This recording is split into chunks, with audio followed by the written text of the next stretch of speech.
The views expressed in this interview are those of the individuals and do not reflect the official policy or position of the U.S. government, the Department of Defense, the U.S. Navy, or the Naval Postgraduate School. Welcome to the Trident Room, brewer of stout conversation, unfiltered and on tap. On today's episode, Lieutenant Dan Petersen and Lieutenant Commander Alanna Youngblood speak with Rear Admiral John Okon about his expansive naval career and the evolution of his leadership values. Good afternoon from Naval Postgraduate School campus here in Monterey. We're honored to have with us today Rear Admiral John Okon, Vice Commander of U.S. Fleet Cyber Command. With me today is Lieutenant Commander Alanna Youngblood and myself, Lieutenant Dan Petersen. And typically at this point, we would read through the bio of Admiral Okon, but I feel like that might take up the full 30-minute block. So rather than go through that, if you don't mind, sir, would you mind just kind of walking us through some of your career highlights? Sure. I'm just a kid from upstate New York, born and raised in Syracuse, youngest of 5 boys. Graduated high school in 1987 from West Genesee High School. All I ever wanted to do was be a broadcast meteorologist. Needed a way to go to school, needed a way to pay for school, so I went to a New York Maritime down south, graduated in 1991. Started out as a surface warfare officer on USS Ticonderoga, and then moved every 24 to 27 months from 1991 to today. So stationed in South Mississippi as an aide, did a forecaster optimum track ship routing tour in Norfolk as a young meteorology and oceanography officer, postgraduate school here, 2000 to 2003, aboard USS Dwight D. Eisenhower, as a ship's meteorologist and oceanographer, Naval War College, joint staff, deputy director of regional operations, work in Southcom Navy issues. Command out at Yokosuka, the ASW center there, at the top of the seamount. Personnel officer in Millington, command back in lovely Monterey at Fleet Numerical Meteorology and Oceanography Command, back on the OpNav staff as the EA to Admiral Branch and then Admiral Ty. And then 2017 selected for flag and then commanded Naval Meteorology and Oceanography Command for 4 years, oceanographer of the Navy, navigator of the Navy, and then 2021, I moved back to D.C. and took over as Director of Information Warfare Integration, and then last fall moved up to Fort Meade, just up the Baltimore-Washington Parkway, working for Admiral Clapperton as his Vice Commander. Wow. And I think that's kind of the reason why we didn't want to read the full bio, because that would have taken the full 30 minutes thanks for cutting that down to a couple of minutes off the start. So really appreciate that. And you kind of already knocked out one of the questions I was going to ask at the beginning. You and I share a common background. I was also born in upstate New York. So my question kind of revolves around, how do two people from upstate New York decide to join the Navy? Yeah, so for me, I had no intention of ever joining the Navy. Told you I wanted to be a broadcast meteorologist. I wanted to be the next Dow Roker. I fell in love with meteorology in high school. My earth science teacher got me really jazzed about the science. And so, truth be told, I was a terrible student in high school. I didn't apply myself. I didn't work hard. I barely got into college. I got into 2 schools, SUNY Brockport and SUNY Maritime College. My brother was a senior, rising senior when I was a freshman. And so I only went there because they had a dual meteorology and oceanography degree. I had enough money to pay for college for 1 year, and I had to get a scholarship. What I realized at Maritime was a lot of the values from upstate New York, and Dan, you could probably attest to this, community values, hard work, discipline yourself, those things started to come out when I had to start living on my own and taking responsibility for my actions, and my parents weren't there to sort of ride roughshod on me. And I naturally found that the sea service, the family values in the sea service, the things that we do started to mesh very, very naturally with my upbringing in my community of Camillus in Syracuse, New York, and my high school, West Genesee. And so I took the ROTC route, and again, I was going to do my 4 years and get out, and that was in 1995, and lo and behold, we're now 2024. That's crazy, because there's a lot of parallels, I think, in the way that we both arrived in the Navy. I similarly had no interest in joining the military when I was in high school, but a different generation, and I grew up and watched 9/11 happen live the first semester in college, and that really changed the way that I viewed the world and what I felt like I could give. And you hit the nail on the head. Being from upstate New York, when it's time to roll up your sleeves and get work done, that's what we do. So really awesome. Thank you, sir. I would think it's a little bit obvious, as you said, what your education was and the categories and genres of that. So would you say that education and your preference for the environmental sciences influenced your naval career choice? Yeah, absolutely, Lena. So let me just sort of unpack that a little bit. When I graduated Maritime, I had no idea we had a meteorology and oceanography community. None. Okay. It was never talked about. None of those non-SWO aviator submarine communities were ever talked about. And so I get on board USS Ticonderoga, and we're doing counter drug ops. This is in 1994. And on board, Senior Chief Gary Benner and AG-1 Roland Scala. So AGCS Benner and AG-1 Scala come on board, and we're doing not it was ARES back then, but basically environmental prediction of low, slow flyers and how to tune our radars. And I was just blown away. I'm like, I had no idea we had a community that did that brought the two loves of my life outside my wife Valerie, but the two loves of my career, right? The love for the science and the love for the ocean. And I fell in love with the ocean at Maritime College. It was just it's just a whole nother thing being at sea, especially as a young person. And I fell in love with the sea. And I found these two communities. And the truth is I was getting out in 1995. I was going to get out of the Navy and I was going to go pursue my career in broadcast meteorology. And until I found Senior Chief Benner, and if Senior Chief Benner's going to watch this because he's still alive in Norfolk, I guarantee he'll remember that conversation that him and I had. But that's I found the two loves, and I decided I'm going to try this. I'm going to lateral transfer. I'll try it one time, and if I like it, great, I'll stick with it. And what I found is the organization that I was in, and this is nothing against the surface warfare officers or the ships, right? But back in the 90s, I was finding myself in an environment that the community cared more about what I could do versus who I am. Mm-hmm. And when I transitioned into the METOC community, I found a community that cared as much about who I am as much as what I can do. They cared that my dad was dying of cancer in upstate New York and allowed me to take leave fluently to go see my dad as he was dying. So it was that love of the community and the family environment that I would hope both of you would agree that we have in our community, and it transcends any pay grade. We are part of the METOC family. And so from 1995 to today, I've had a great ride, and I think I'm leaving it in a place where it does blend the two things that I really try to aspire to, which is the science and the love for the Navy, and hopefully that transcends and you can see it in the community. I would absolutely agree with you about that. One thing that I've noticed, just it's a very small thing about our community, is that with the Navy in general, you have these like rare moments to be together in groups of like people that you haven't seen in 12 years or more. Or you mean like when we first met when you were coming off the destroyer in Yokosuka and I was a CO, Yes. Lieutenant JG Youngblood? Yeah, so that was our first time meeting, and now we're here doing a podcast so many years later. But just anybody within the community, we have a moment where we serve together, and then we don't see each other. But anytime that we have those rare moments in the Navy where you all get together a bit, like it's just like coming home. It's just like coming to a family. You're so excited to see everybody. We pick right back up. Exactly. It's though nothing has changed. Daniel, last time I think we saw him at probably Norfolk. I believe it was down at Sinmock when we were doing an OPT, sir. That was a few years ago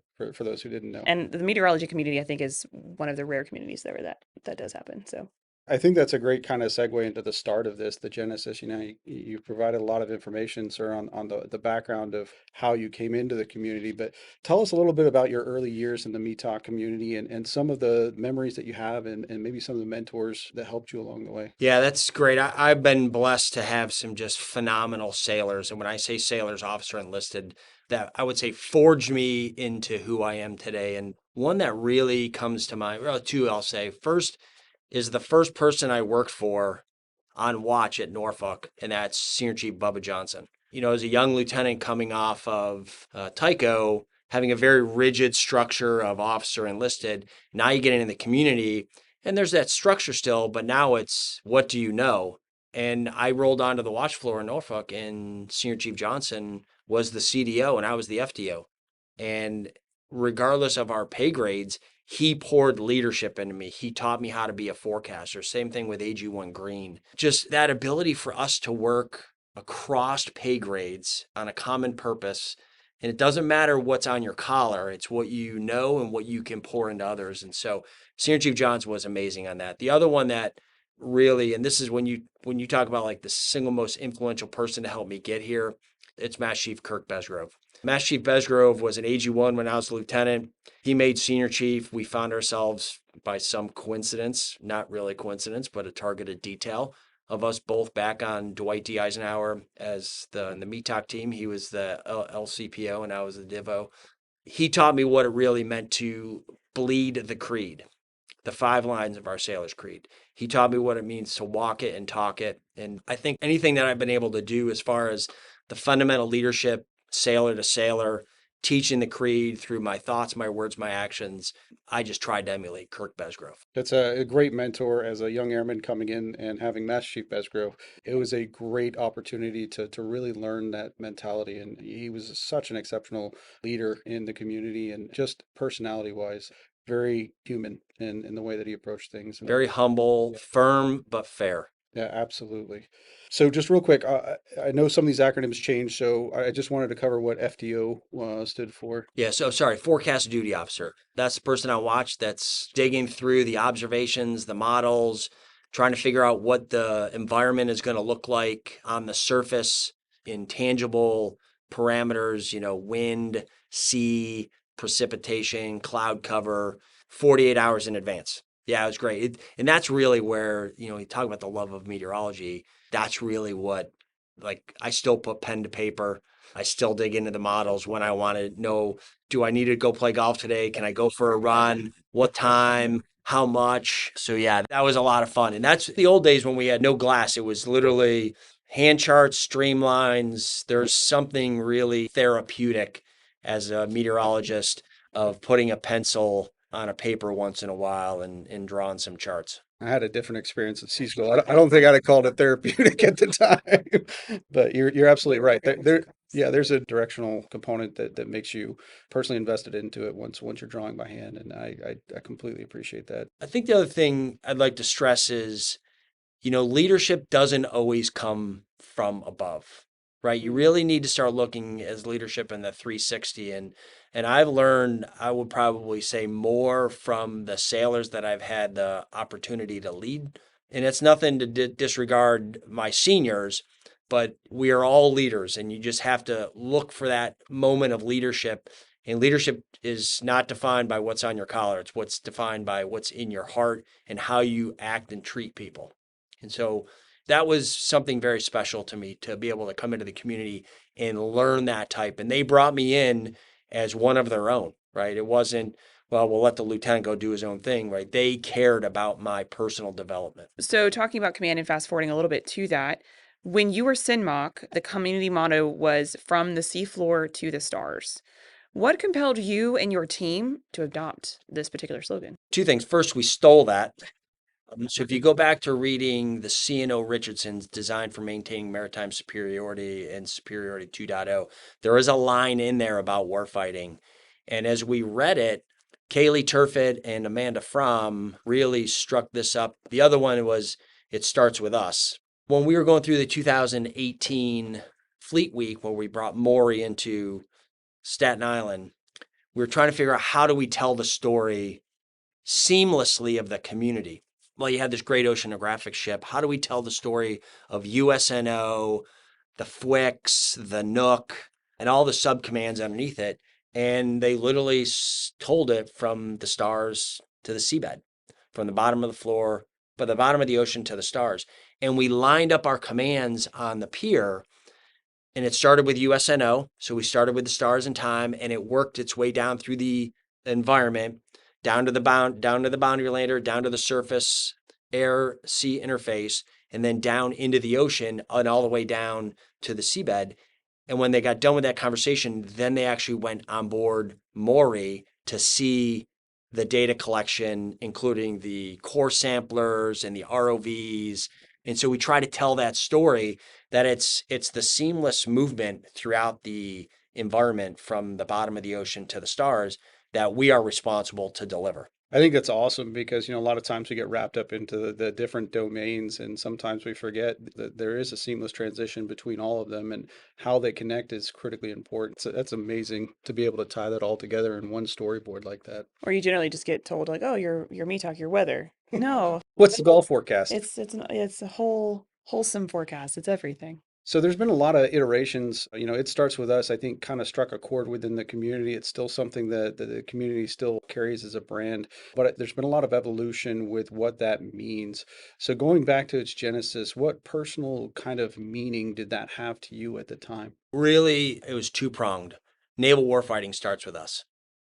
And it was a conversation I had with CNO Richardson when I was EA to Admiral Ty and he was a CNO. And he asked me, John, are you a warfighter? And I said, I absolutely am. And I had known Admiral Richardson since he would back as a captain just before he made flag in 2007. And he chuckled a little and I didn't chuckle back. And I said, CNO, name one thing that you do in the Navy that does not start with us. It does not include us. And I'm not trying to make more of this than it is. I'm not trying to overinflate the community, but we're integral and valued members of the warfighting team. Integral and valued. We're not support. We're not an enabler. We're integral members of the warfighting team.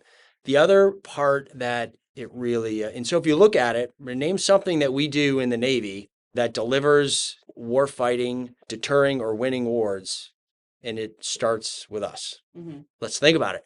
Every brief on a CSG starts with METOC. Starts with METOC. Starts with us, right? You got to know the environment. We can go back to Sun Tzu.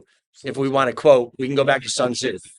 The other part is the human element of leadership. When you look at the things that, now I'm not saying we as a Navy, but we as humans do, that we want to change, how we look at each other. I talk about this and you may have heard it. Take the book cover off, right? Our uniform, our skin, right? The human interaction starts with us. It starts with our behavior. How do we treat people at the fundamental level? It starts with us. It doesn't start with our upbringing. It doesn't start with our stature in the world. It starts with our belief that we are all in the same boat. We may have come in from different ships, but we are all in the same boat as humans. And so how do we treat each other? And so that behavior starts with us. It starts with me. It starts with how do I treat those around me? Officer, enlisted, civilian, doesn't matter. It's your human interaction. And I've talked about this before. There's no human interaction that's neutral. It's either positive or negative. You either build lives or you tear it down. And that starts with us. It starts with our thoughts, our words, our actions. You got to think like your thoughts turn into your words turn into actions, your actions turn into habits.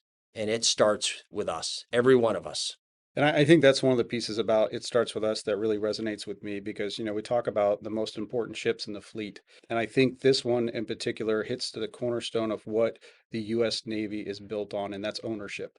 And I think, It Starts With Us really encapsulates that ownership piece of each one of us owns a piece of the fight. And it's up to us as individuals to perform and really, like you were saying, have that positive influence on other people's lives. And so I really resonated with me, and I'm glad to hear the genesis and where it all kind of started from. So thank you for that, sir. I think it was a binding moment also in the wake of the murder of George Floyd, that it starts with us.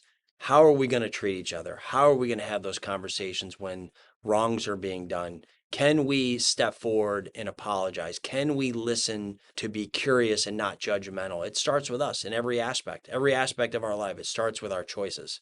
I absolutely love it. And I'm going to jump a little bit into another one of your concepts when it comes to leadership. You've talked about the 6 C's concept. Do you mind kind of walking us through? You kind of alluded to it already and how that applies, but I think the 6 C's kind of truncate it down into something that's very, very direct and clear. So would you mind kind of Yeah, absolutely. And I coined it a little different now, and I'm probably going to trademark it. So feel free to get this out before I trademark it. It's called CCYC squared. CCYC squared. Choices create your character. Character creates your course. It's not your upbringing. It's not what happened to you when you were in junior high. It's not anything that's happened to you. Your choices, your simple choices of good over evil, positivity over negativity, your choices of whether or not you say hi to somebody as you pass them in the P-way, your choices to either lift up people or tear them down. That's what creates your character. It's simply your choices. It's nothing. It's not your byproduct of your upbringing or anything or your education. It's simply your choices in life, verbal and nonverbal. And your character ultimately defines your course. And it's not how much money you have, how many kids you have, the status of your house, your car, none of that. Simply, do you have a strong, positive character? And if you do, you are a rich human being. It's not the money. It's not what's in your bank. It's what's in your heart. And so it's your choices, again, your thoughts, your words, your actions define your character. And your character will ultimately define your legacy, which is your course.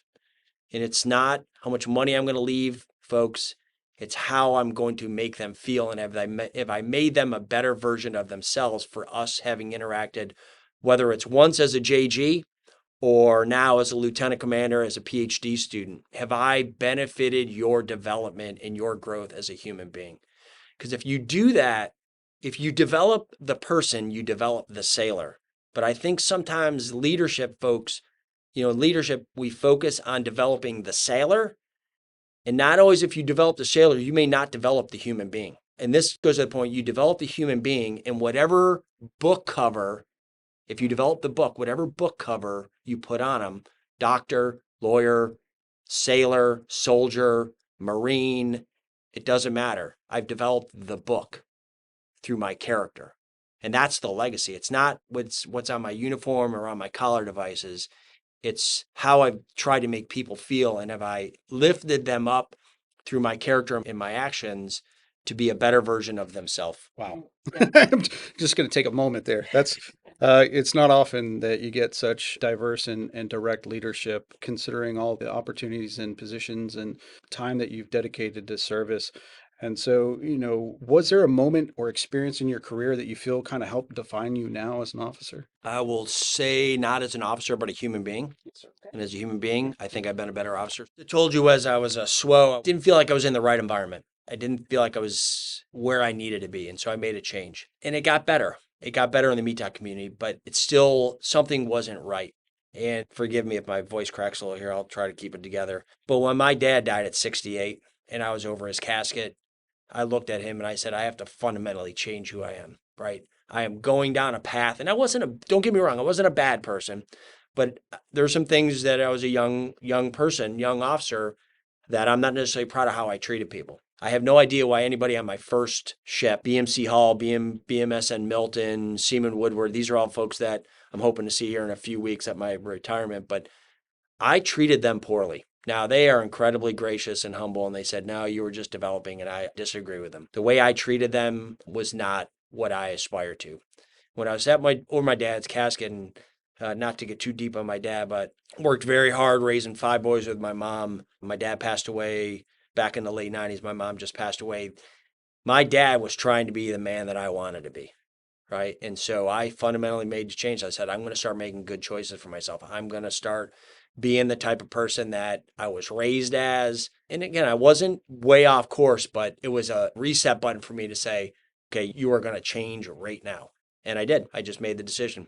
I decided I'm not going to do that anymore. This is the kind of person I'm going to be. And it took time, right? I had to undo habits. I had to undo things. And my wife was really supportive. Val was, if you met her, she's just an amazing woman. She was a good sounding board for me. And someone said, hey, that's not the right thing to do. Out of curiosity, do you remember any tools or any books or anything that helped you when you have made that decision that I want to change, I want to become a better person, I want to become a better leader? Was there something that you reached out to, or is there something that you used in order to help you begin that journey for you? So some of it is just my faith. That was very helpful. This is about the same time Val and I started to walk away. We're both Catholic, started to walk away from church. And so going back to church was actually very helpful for us, just spiritually to align ourselves. I didn't start reading until later in life. There's a couple really good books I would encourage everybody to read. One is What Got You Here Won't Get You There.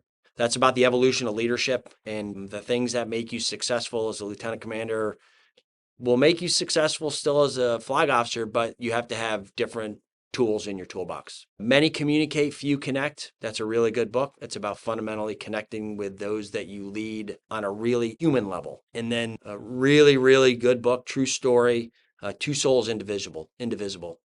It's a story of Fred Sherry and Porter Halliburton, 2 prisoners of war, I think it's Vietnam. And this is about back in the 60s when you had an African-American aviator and a Caucasian aviator put in a prisoner of war cell, and the Vietnamese thought that the race division that we have in our country would manifest in the POW camp, but in fact it didn't, because we're different regardless of race. We're bound together by an oath, and it backfired in the prisoner of war camp. Actually, Porter Halliburton nursed Fred Sherry, so Porter Caucasian, Southern white naval aviator, Fred African American Air Force aviator from the South. and Porter was put in the cell with Fred and nursed him back together. I didn't know the story until I went to War College, and the two gentlemen that I just mentioned were on stage and they told her entire story right in front of us. And that was one of those ones where, like, hey, we are one.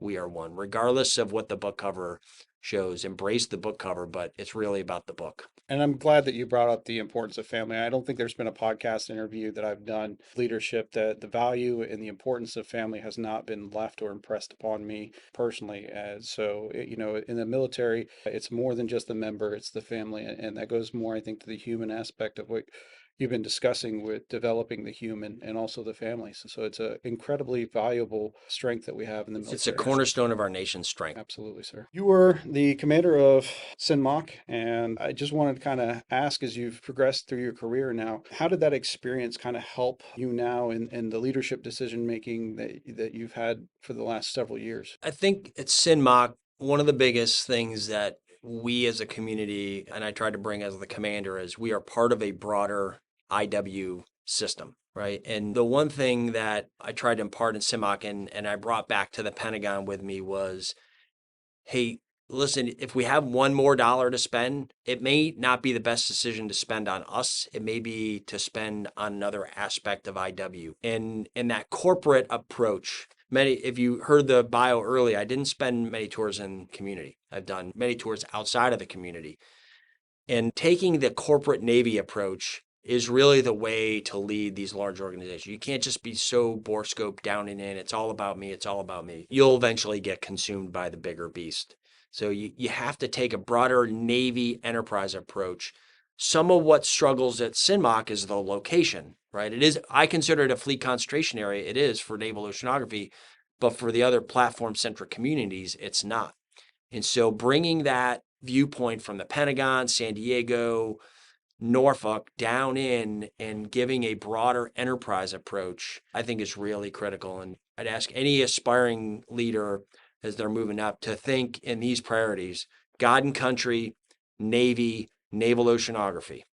And in between naval oceanography and Navy is naval information warfare, right? So if we're doing something that does not align to God and country and Navy, and it's just for naval oceanography, then we need to stop doing it. As a quick little side note, can you explain what you mean by the location of CINMOC, just for those that don't know? Yeah, we're in deep South Mississippi, between Gulfport and New Orleans. That is not a hotbed of what most folks think is a hotbed of naval activity, but it's the largest concentration of oceanographers anywhere in the world. So when you talk about the things that we do as a community with unmanned systems and supercomputing centers and the 6 oceanographic survey vessels that we have, that all flows in from and through Stennis Space Center, the headquarters of Navy's Meteorology and Oceanography Command. Absolutely. Thank you very much. In your most recent role, you were the Director of Warfare Integration Directorate N2 N6 at the Office of the Chief of Naval Operations.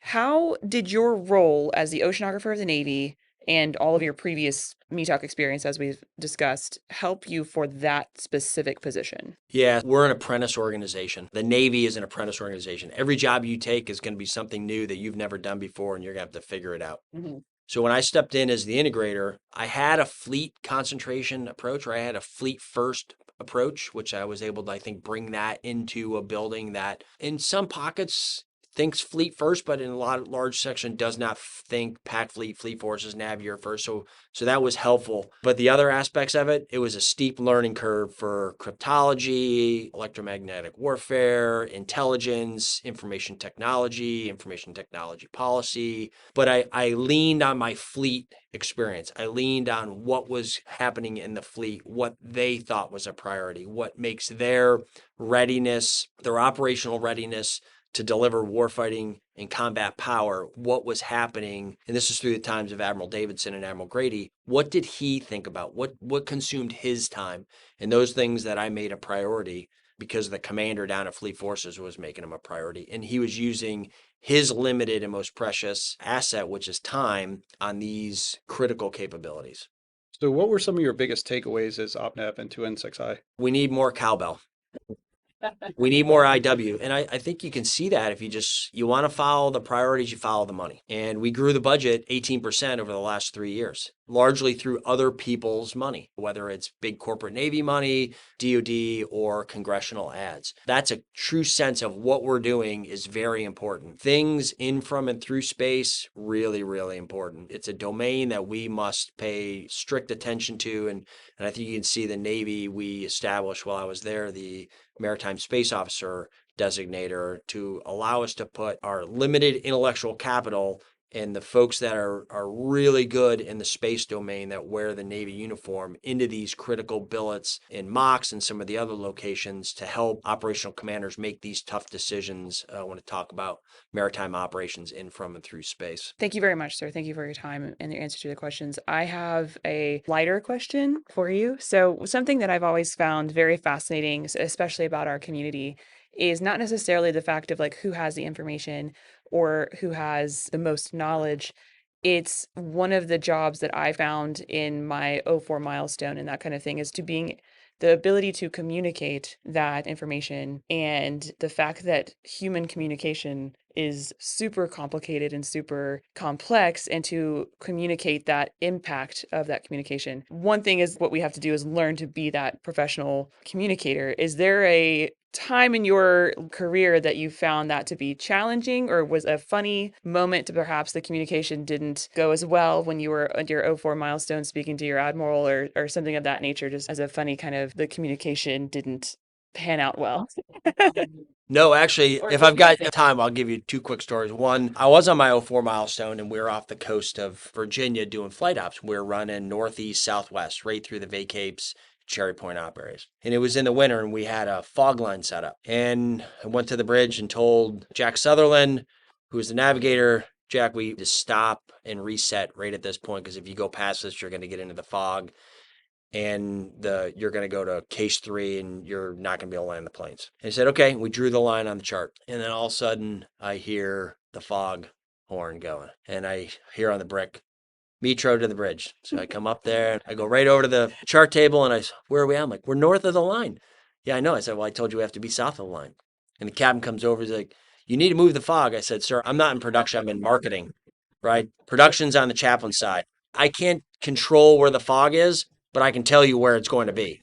And you need to reset further south and run. And Grunt Smith, a great officer, said, okay. And so it went away. And about 2 hours later, as we do another cycle, I go to the bridge again and I hear the fog horn. And as soon as I go, I just start marching to the bridge. And as I get there, I get a call from the captain, Metro Bridge. I said, okay, I'm already there. And I walk in and go right over. You're north of the line. Well, I know we are. I'm like, how many times do I have to tell you? You need to be south of the line. And he's like, but I need to run longer. I said, sir, if you want to run longer, you just got to start further southwest. You got to start deeper in the Cherry Point op area. And we got along really great because I was one of his ODs. And so we communicate very clearly with each other. A couple more hours go by and I hear the foghorn, and over the 1MC, I hear Metro Bridge. And I walk right up and Captain Smith has got a hard hat and a flak jacket for me because I've just been getting beaten on by him. And he made me wear it the rest of the day in the wardroom on the bridge watch that following night. And so I think even as much as you can communicate there, he hears me, he's listening to me, but the operational requirements sort of drove past. But I think the lesson for any METOC officer is I was very clear. If you want to conduct your mission, you need to conduct it south of this line. If you conduct it north of this line, you're not going to be able to do it.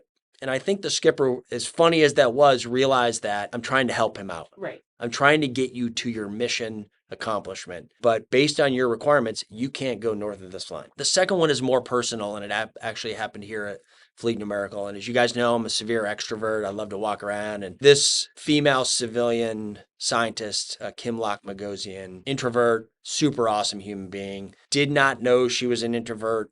And I just barged into her. I knocked on the door. I walked in and said, hey, Kim, how's it going? And I knew Kim had a daughter who was in ROTC studying nursing. And I just want to talk to her. I didn't realize that can break somebody. And so I did that. She was very, very cordial with me, very humble, talked to my questions. But by the time I got back to my office, if you've been to Fleet Numerical, it's just 2 decks up. I got to my office, I had already gotten a call from John Ertl and said, "What did you do?" I'm like, "I'm really sorry." That drives home, I think, the part on the many communicate for you connect. If you want to lead human beings, you need to be able to adapt your leadership style to the individual who you're leading. It's not on them to adapt their style to me. I, as the leader, have to adapt my communication and my demeanor to each one so I can get the very best out of them based on who they are. I think you've heard the golden rule. Have you heard of the platinum rule? No. So the golden rule is treat others the way you like to be treated. The platinum rule is treat others the way they want to be treated. You've also probably in your careers heard the skipper, "Hey, you're just not listening to me." No, you're just not saying it the way that I need to hear it. And so leadership is, as I said, is fundamentally human interaction. And if you want to lead human beings, you need to understand how they process information, how they take information in. And if you lead me the same way you lead Admiral Perrette, we're different people. We aspire to the same thing, but we communicate a little different. And if you're leading us, you may need to say it a little different to us. If you barge into my office and say, "Hey, what's going on? You got a bunch on it." I'm like, I'm going to be all about that. But there are other officers that if you do that, that breaks them. That's not something that they value. It's not their strength. And so you have to understand how to communicate with individuals. And I learned that with Kim and when I barged into her office. So Kim, if you're listening, I'm really sorry I did that. We built a good friendship over the years, but I think that talks to the leadership aspect that it is inherent. You just can't communicate with everybody the same way. So we're winding down on time, and I really appreciate your time and being so gracious with us today. I got two more real quick questions for you. One is, what advice would you give to any college student looking to pursue a career in the military? Yeah, I'll specifically talk about the Navy. The Navy is a land of opportunity. If you want to do something bigger than yourself for the greater good, things that you can't even see that you can do, and you want to be part of a large family, a large network where you gain friendships that last decades, this is a place for you. I'd also tell them, find your purpose, your passion, and accept the lifestyle that goes with it. This is not an easy life, but anything worth doing is going to be hard. And the Navy is no different than any, but it's been a great time. I've absolutely loved my 33 years. They're winding down now, but I look back with no regrets and a lot of admiration for the folks that poured leadership into me and those young people, that John Okon that's out there in some small town in upstate New York that's thinking about, what do I want to do with my life? Join the Navy. Absolutely. Thank you, sir. And lastly, before we go, I'd be remiss to not acknowledge that you're a huge sports fan. And so we got the Caps and Penguins coming up tomorrow night. Who's your pick? Caps. 2-0. Charlie Lindgren in goal. He gets a 32 save shutout, and Sidney Crosby gets 0 points. I love it. I love it, sir. Well, thank you again for your time. We really appreciate it. And thanks for coming on the podcast. Awesome. Thanks, guys. Thanks for joining us in the Trident Room. For more information about today's guests and topics, please visit the show notes online at nps.edu/Trident Room Podcast. The Trident Room Podcast has been brought to you by the Naval Postgraduate School Alumni Association and Foundation.